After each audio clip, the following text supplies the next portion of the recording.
अब देखिए ये है इंडिया का मैप और ये है मणिपुर। मणिपुर अपनी बाउंड्री मिजोरम, असम और म्यांमार से शेयर करता है। अगर मणिपुर के मैप को एक ग्राउंड की तरह देखा जाए तो जहां ऑडियंस बैठी है वहीं पे है माउंटेन्स और बीच में जो प्लेन मैदान है और यहां पर है मणिपुर की कैपिटल इम्फाल और इस पूरे एरिया को इम्फाल वैली कहते हैं। तो मणिपुर इस तरीके से दिखता है। मणिपुर का 10% जो एरिया है वो वैली यानी कि प्लेन मैदान है और 90% एरिया पे माउंटेन्स है। कुकी और नागा ट्राइब्स इस हिल एरिया में रहते हैं और मैतीस जो है वो प्लेन्स में रहते हैं। अब आज का ये जो मणिपुर है ईयर 1709 में ये कांगलाई पाक कहलाता था। यहाँ पे मेतेई लोग रहते थे और उनके एक राजा थे पमहिबा, जो इस कांगलाई पाक यानी कि मणिपुर के राजा थे। पमहिबा खुद भी मेतेई थे, लेकिन कुछ टाइम बाद ये एक शांतिदास नाम के प्रीचर के टच में आते हैं और फिर ये हिंदू रिलीजन अपना लेते हैं। अब हिंदू रिलीजन अपनाने के बाद सबसे पहले तो ये कांगलाई पाक का नाम चेंज करके संस्कृत नाम मणिपुर कर देते हैं। उसके बाद अपना नाम पमहिबा से चेंज करके गरीब नवाज कर देते हैं और पूरे मणिपुर का स्टेट रिलीजन हिंदुइज्म कर देते हैं। तो ये सारी चीजें करने के बाद ये मणिपुर किंगडम को एक्सपैंड करने लगे थे। मणिपुर के बगल में था किंगडम ऑफ बर्मा, जिसको आज की डेट में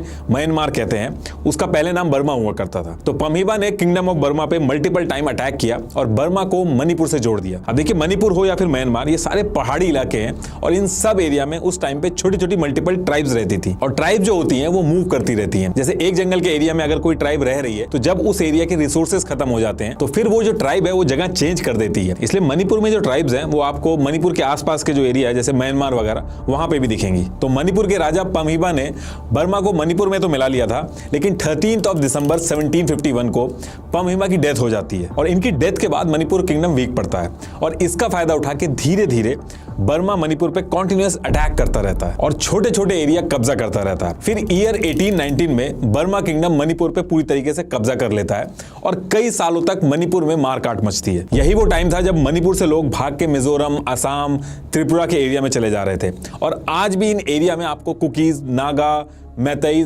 सब पॉपुलेशन मिलेगी। तो इसके बाद अगले 5 साल तक मणिपुर में ये सब चलता है।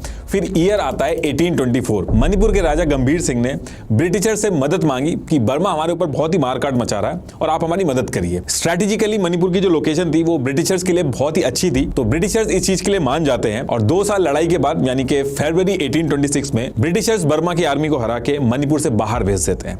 तो ये जो टाइम था 1819 से 1826 तक का, ये वो टाइम था जब मणिपुर के लोगों ने सबसे ज्यादा मारकाट झेली। इस पर्टिकुलर टाइम को मणिपुर में कहते हैं चाही टारेट कुंटाकपा, यानी कि 7 इयर्स ऑफ डेवस्टेशन। अब ब्रिटिशर्स ने मणिपुर की मदद कोई चैरिटी के लिए तो करी नहीं थी। ब्रिटिशर्स ने जो मणिपुर का राजा था उसको राजा बने रहने दिया, लेकिन पूरे मणिपुर का कंट्रोल अपने पास रखा और टैक्स वगैरह जो था वो लेते रहे। ब्रिटिशर्स बेसिकली जहां भी राज करते थे वो 2 तरीके से करते थे। एक तो डायरेक्टली पूरा साम्राज्य जो था वो अपने अंडर में ले लेते थे, या फिर राजा को राजा बने देते थे और खुद इनडायरेक्टली रूल करते थे, जिसमें ब्रिटिशर्स अपने ऑफिसर्स को राजा का सलाहकार बना देते थे। इस पूरे अरेंजमेंट को प्रिंसली स्टेट कहा जाता है। तो मणिपुर भी प्रिंसली स्टेट था। ब्रिटिशर्स का एक रूल करने का तरीका था, वो प्लेन्स में रूल करते थे और पहाड़ों को ऐसे ही छोड़ देते थे, क्योंकि एक तो पहाड़ों में आर्मी को लेकर कंट्रोल करना बहुत मुश्किल होता था, दूसरा प्लेन्स में अंग्रेज ज्यादा इकोनॉमिक एक्टिविटी कर पाते थे। तो मणिपुर के अंदर ब्रिटिशर्स ने प्लेन एरिया जो था उसको पहाड़ों से अलग कर दिया। ऐसा कोई पहाड़ों और प्लेन्स के बीच में बॉर्डर नहीं बना दिया था, बस जो ट्राइब्स थी उनको छेड़ा नहीं और वैली यानी मैदान पे ही कंट्रोल रखा। और ये जो चीज की थी ब्रिटिशर्स ने, ये आगे चल के सबसे पहला रीजन बनती है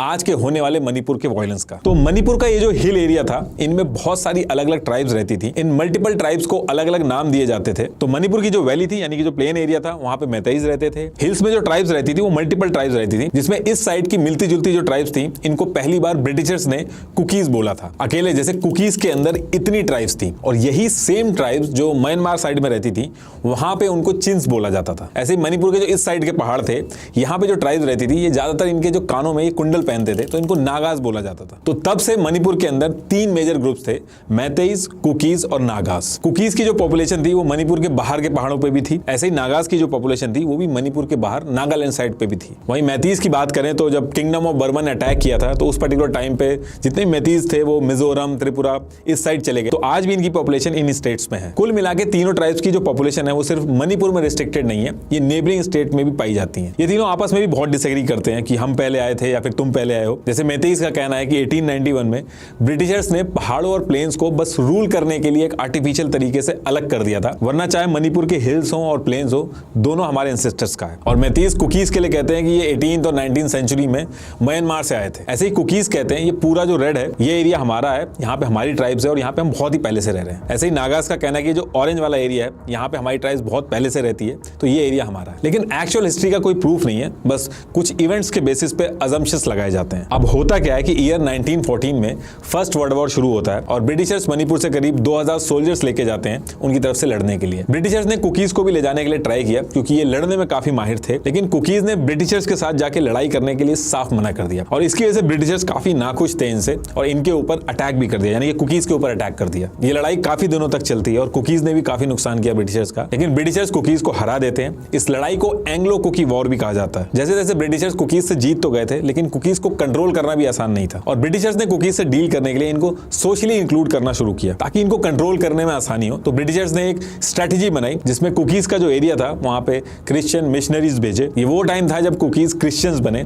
आज भी कुकीज की जो पॉपुलेशन है उसमें मेजोरिटी में क्रिश्चियंस ही हैं और मेतेईस की बात करें तो अपने राजा की वजह से उनमें हिंदूज हैं। अब धीरे धीरे टाइम बीतता है और सेकेंड वर्ल्ड वॉर का टाइम आता है। ये वो टाइम था जब मणिपुर के लोगों को आइडिया लग गया था कि ब्रिटिशर्स अब यहाँ से छोड़ के जाने वाले हैं और ब्रिटिशर्स ने अनसेड कम्युनिकेशन में नॉर्थ ईस्ट की जो पॉपुलेशन थी उनको ये आइडिया दिया कि ये लोग अलग रहेंगे, इनका मर्जर नहीं होगा कहीं पे। तो इस पर्टिकुलर टाइम पे ब्रिटिशर्स गए नहीं थे, उनके जाने की बात हो रही थी। तो 26 जुलाई 1947 को राजा Bodh Chand Singh Manipur state constitution act 1947 लेके आते हैं मणिपुर के लिए। तो जब इंडिया को आजादी मिली तो ये एग्रीमेंट हुआ कि जहां पे ब्रिटिशर्स डायरेक्टली रूल कर रहे हैं तो वो डायरेक्ट इंडिया के कंट्रोल में आ जाएगा, लेकिन जहां पे डायरेक्टली रूल नहीं करते थे यानी कि राजा के थ्रू रूल करते थे, जिसको प्रिंसली स्टेट कहते हैं, वहां पे इंस्ट्रूमेंट ऑफ एक्सेशन साइन होगा जिसमें जो स्टेट होगी वो खुद रन करेगी, बस डिफेंस, एक्सटर्नल अफेयर और कम्युनिकेशन जो होगा वो इंडिया देखेगा। तो मणिपुर भी प्रिंसली स्टेट था, तो यहां भी इंस्ट्रूमेंट ऑफ एक्सेशन साइन किया गया। ये उसकी कॉपी है। ये साइन करने के बाद मणिपुर का डिफेंस, एक्सटर्नल अफेयर और कम्युनिकेशन सब इंडिया के कंट्रोल में आ गया। ये एग्रीमेंट साइन होने के बाद राजा ने जो मणिपुर स्टेट कॉन्स्टिट्यूशन एक्ट 1947 ये जो लेके आए थे, इसको इंडिया ने मानने से मना कर दिया। एक्चुअली मणिपुर स्ट्रेटेजिकली बहुत ही इंपॉर्टेंट लोकेशन थी इंडिया के लिए। जिस तरीके से बाहर की कंट्रीज का इन्वॉल्वमेंट हो रहा था और मणिपुर का जो एडमिनिस्ट्रेशन था वो बहुत कमजोर था, उससे इंडिया के अंदर दिक्कतें बढ़ सकती थी। इसलिए 1949 में जब मणिपुर के राजा बौद्ध चंद्र सिंह किसी काम से शिलोंग आए थे तो इंडियन गवर्नमेंट ने इनको हाउस अरेस्ट में डाल दिया और फिर उनको तभी छोड़ा जब उन्होंने इंडिया के साथ मर्जर एग्रीमेंट साइन किया, मतलब कि इंडिया के साथ जुड़ने का एक एग्रीमेंट साइन कर दिया। ये उस मर्जर एग्रीमेंट की कॉपी है और ये उस पर्टिकुलर टाइम का आर्टिकल है। 21 सितंबर 1949 को इस एग्रीमेंट पे साइन हुआ और 15 अक्टूबर 1949 को ये इंप्लीमेंट हो गया और यही वो टाइम था जिसका हवाला देके आज भी मेतीस कहते थे कि इस पर्टिकुलर टाइम पे इनको ट्राइब्स का दर्जा मिला हुआ था, यानी कि वो एसटी कैटेगरी में आते थे, लेकिन बाद में इनको इस कैटेगरी से हटाया गया। और मेतीस का कहना है कि हम अलग से एसटी का दर्जा आपसे नहीं मांग रहे,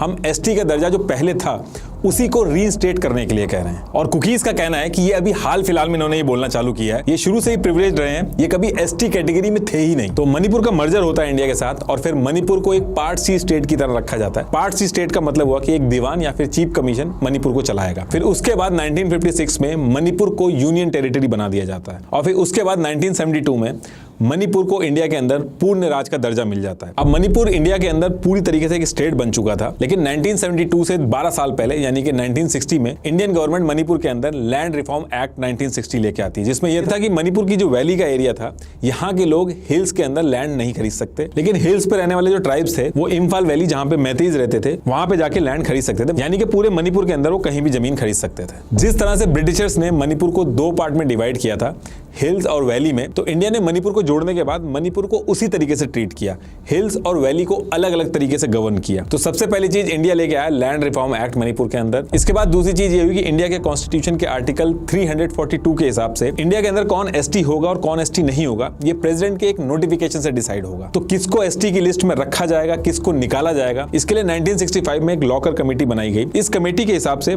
5 चीजें डिसाइड करेंगे कि इंडिया के अंदर कौन एसटी होगा और कौन नहीं होगा। ये 5 क्राइटेरिया थे: primitiveness, distinctiveness, isolation, inhabitation and backwardness. Lokur committee की रिपोर्ट में पेज नंबर 26 पे एसटी से निकालने के रीजन दिए और पेज नंबर 24 पे जिनको इंक्लूड किया उनके रीजन दिए। तो इसके बाद कुकीज जो हिल्स में रहते थे वो एसटी कैटेगरी में ही रहते हैं और मेतीस को एससी और ओबीसी की कैटेगरी में रखा गया, लेकिन एसटी में नहीं रखा गया। इसी तरीके से नागास को भी एसटी कैटेगरी में रखा गया। अब देखिए, जब मणिपुर का मर्जर हुआ था इंडिया के साथ, तो मणिपुर के अंदर कुछ ऐसे इंसर्जेंट ग्रुप बने जो इंडिया के खिलाफ थे, उनके खिलाफ हथियार उठा लिए थे और इंडियन गवर्नमेंट के जो ऑफिशियल्स थे उनके ऊपर अटैक करते थे। ऐसा ये इसलिए करते थे क्योंकि ये मणिपुर को इंडिया से अलग करना चाहते थे। इनके नाम ये थे। इनका कहना है कि इंडिया से जुड़ने से पहले मणिपुर ने अपने कॉन्स्टिट्यूशन बना के इलेक्शन तक करवा लिए थे, लेकिन फिर भी इनके राजा से जबरदस्ती साइन करा के मणिपुर को इंडिया का हिस्सा बना दिया गया और मणिपुर का इंडिया से जुड़ना ये इलीगल है। तो ये जितने ग्रुप थे जो कह रहे थे कि मणिपुर का इंडिया से जुड़ना इलीगल है, शुरू में लार्जली इंफॉल वैली में एक्टिव थे। ये किसी स्पेसिफिक ग्रुप की बात नहीं करते थे,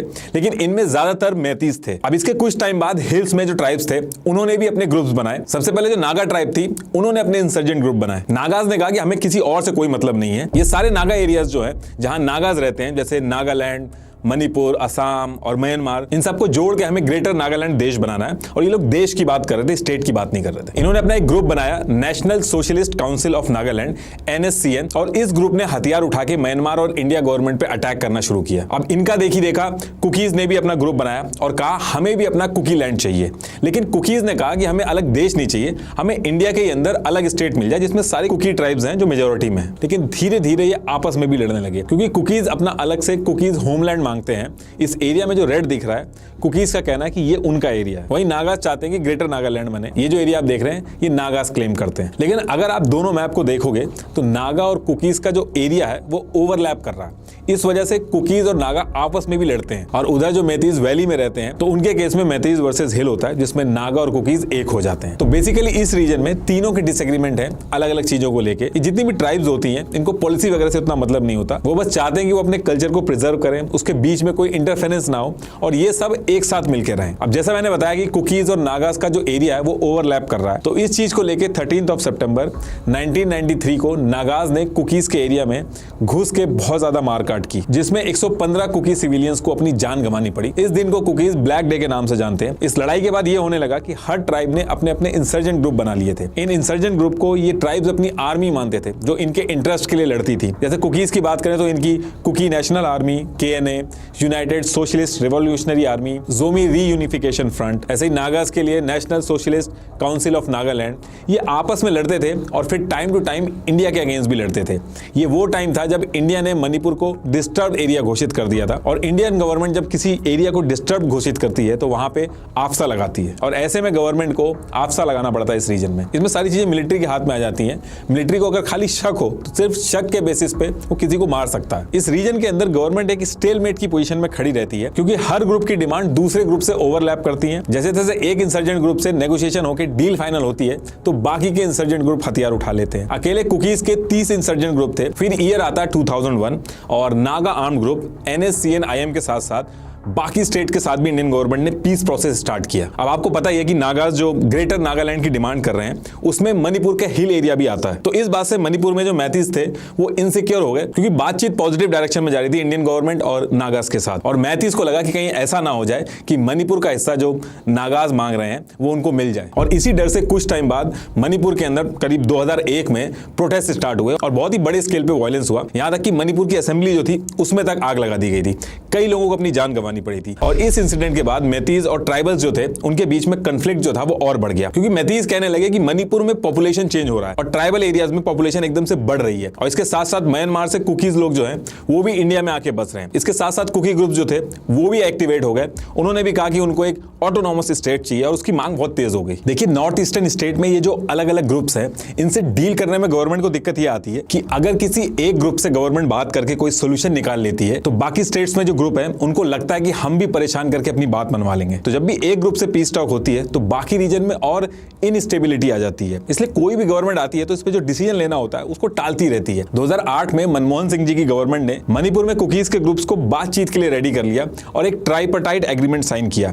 ट्राइपार्टाइट मतलब जिसमें 3 पार्टी इन्वॉल्व होती हैं। तो इस एग्रीमेंट में मणिपुर की स्टेट गवर्नमेंट ने, सेंट्रल गवर्नमेंट ने और कुकीज के जो ग्रुप्स थे इन्होंने साइन किया, और इस एग्रीमेंट का नाम था सस्पेंशन ऑफ ऑपरेशन। इस एग्रीमेंट के हिसाब से गवर्नमेंट ने कुकीज के 30 इंसर्जेंट ग्रुप में से 25 ग्रुप के साथ एक सस्पेंशन ऑफ ऑपरेशन नाम का एग्रीमेंट साइन किया, जिसमें टोटल 2266 लोगों को आइडेंटिफाई करके अलग से 14 कैंप बनाए और उसमें डाल दिया गया, और जो उनकी मूवमेंट थी उसी कैंप के अंदर रिस्ट्रिक्ट कर दी थी। और उनके जो हथियार थे एक एरिया डिसाइड करके उनको लॉक कर दिया गया, और उसकी जो एक चाबी थी वो आर्म फोर्स के पास थी और जो दूसरी चाबी थी वो कैंप के जो कुकी लीडर थे उनके पास थी। 2008 से लेकर आज की डेट तक इस एग्रीमेंट को एक्सटेंड कर करके कुकीज के आम ग्रुप थे उनको रोका गया। गवर्नमेंट इसको हर साल एक्सटेंड करती है लेकिन कोई सोल्यूशन नहीं निकलता है। इस चीज को लेकर कुकीज आम ग्रुप जो है उन्होंने धमकी भी दी है कि अगर आपने जल्दी से जल्दी कुछ नहीं किया तो हम ये एग्रीमेंट तोड़ देंगे और कैंप्स के अंदर से हथियार उठा लेंगे। तो 2017 तक तो कांग्रेस इसको जैसे तैसे करके हर साल टाल रही थी। इसके बाद मणिपुर के अंदर गवर्नमेंट आती है बीजेपी की। मणिपुर के अंदर ज्यादातर कांग्रेस की सरकार रही है, सिर्फ 2 बार बीजेपी जीती है। लेकिन 2017 में बीजेपी ने कांग्रेस के एन बीरेन सिंह को अपने साथ मिला लिया। एन बीरेन सिंह ने कुछ एमएलएज लेके बीजेपी ज्वाइन कर लिया और आगे चल के फिर वो सीएम बने। तो जो चीज कांग्रेस कर रही थी वही चीज बीजेपी ने भी की, हर साल इस एग्रीमेंट को एक्सटेंड किया। लेकिन 2022 में जब दोबारा इलेक्शन होते हैं तो होम मिनिस्टर अमित शाह ने कहा था, वो मणिपुर गए थे, उस रैली में उन्होंने कहा था कि बीजेपी दोबारा अगर जीत के आई तो 5 साल के अंदर कुकीज को एक सॉल्यूशन देगी। और उस टाइम पे कुकीज और मैतीज दोनों ने वोट किया बीजेपी को और बीजेपी जीती भी और एन बीरेन सिंह सीएम बनते हैं। अब क्योंकि मणिपुर में मैतीज पॉपुलेशन ज्यादा है, 53% है, और हिल्स के लोग हैं वो कम है इनके कंपैरेटिवली। मणिपुर की गवर्नमेंट ने यह भी कहा है कि मणिपुर के अंदर एबनॉर्मल तरीके से पॉपुलेशन बढ़ रही है। अगर आप ऑल ओवर इंडिया की बात करो तो पॉपुलेशन ग्रोथ रेट 24.66% है। वहीं मणिपुर की बात करें तो वहां का जो पॉपुलेशन ग्रोथ रेट है वो 32.46 है और हिल एरिया में जाएं तो वहां पे पॉपुलेशन 100.18% से बढ़ रही है। ये जो ग्रोथ रेट है ये बहुत ही एबनॉर्मल है। वहीं मैतीज का कहना है कि 1901 में हम मणिपुर की टोटल पॉपुलेशन का 60% थे और 2022 में हम टोटल पॉपुलेशन का 49% रह गए हैं। और वहीं जो कुकीज हैं वो ईयर 1901 में टोटल पॉपुलेशन का 1% थे और 2022 में 29% हो गए हैं।